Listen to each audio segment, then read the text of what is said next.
पढ़ाई करनी है, एग्जाम की तैयारी करनी है, लेकिन मन है कि पढ़ाई में लगता ही नहीं। नींद आने लगती है, मन भटकने लगता है। इतनी कोशिश करता हूँ ध्यान लगाने की, लेकिन ये ध्यान पढ़ाई में लगता ही नहीं। इधर उधर की बातें दिमाग में घूमने लगती हैं। कल पढ़ लूंगा, कल कर लूंगा, करते करते वो कल आ ही नहीं पाया। अरे ये पढ़ाई नहीं, एक चुनौती है। ये कोई परीक्षा नहीं, बल्कि एक जंग है। और ये जंग बहुत छोटी सी है, क्योंकि तुम्हें जिंदगी में आगे ऐसी ऐसी चुनौतियों का सामना करना पड़ेगा, ऐसी ऐसी जंग लड़नी पड़ेगी कि तुमको समझ में आ जाएगा कि जिंदगी जीना आसान नहीं होता। ये पढ़ाई तो तुमको उस आने वाले कल के लिए तैयार कर रही है। अरे अगर अभी इसी से हार मान गए तो आगे क्या करोगे? कब तक सचिन तेंदुलकर और बिल गेट्स का एग्जाम्पल देकर खुद को समझाओगे कि उन्होंने भी तो पढ़ाई नहीं की थी? अरे उनके दिल में एक जुनून था, एक जज्बा था। अपने आप से पूछो, तुम्हारे दिल में ऐसा कौन सा जुनून है, ऐसा कौन सा जज्बा है जो बिना पढ़ाई के तुम्हारे हर सपने को पूरा कर दिखाए?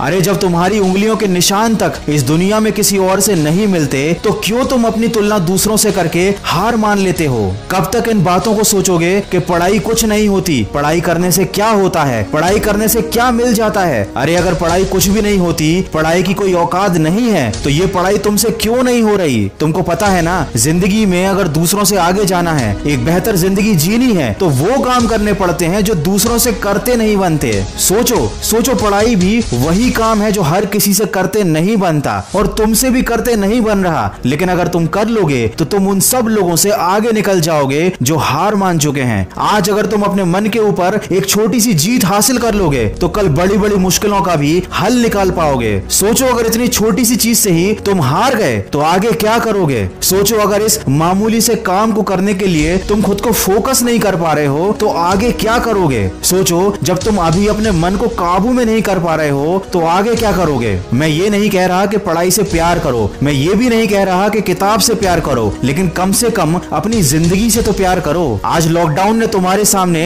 एक उदाहरण लाकर रख दिया है कि जो लोग आर्थिक रूप से मजबूत थे, उन लोगों के लिए ये लॉकडाउन छुट्टियों की तरह था। उन्हें कोई फर्क नहीं पड़ा, बल्कि उन्होंने तो इस लॉकडाउन में मजे लूटे, क्योंकि शायद उन्होंने काफी पहले मेहनत कर ली थी, पढ़ाई कर ली थी, खुद को इतना काबिल और सक्सेसफुल बना लिया था कि आज की इस बुरी परिस्थिति का उन पर कोई प्रभाव नहीं पड़ा। और जिन लोगों ने सही समय पर अपने समय का इस्तेमाल नहीं किया, उन्होंने अपने मन को काबू नहीं किया था, अपने आप को सफल नहीं बनाया था, आज उनकी जिंदगी जहन्नुम से भी बदतर हो चुकी है। दोस्त, जिंदगी का कोई भरोसा नहीं, परिस्थितियों का भी कोई भरोसा नहीं। आज अच्छी हैं तो कल बुरी हो सकती हैं। आज माँ बाप तुम्हें बिठाकर खिला रहे हैं, कल कौन खिलाएगा? आज तुम सबकी जिम्मेदारी हो, लेकिन कल सबकी जिम्मेदारी तुम्हारे कंधे पर आएगी और तब तुम्हें सारी चीजें क्लियर हो जाएंगी, लेकिन एक पछतावा रह जाएगा। उस दिन पछताने से ज्यादा बेहतर है आज थोड़ा सा कष्ट उठा लो, अपने आलस्य को एक गठरी में डालकर कमरे के किसी कोने में फेंक दो, मन को भटकाने वाले विचारों को आग लगा दो, समय को बर्बाद करने वाले मोबाइल को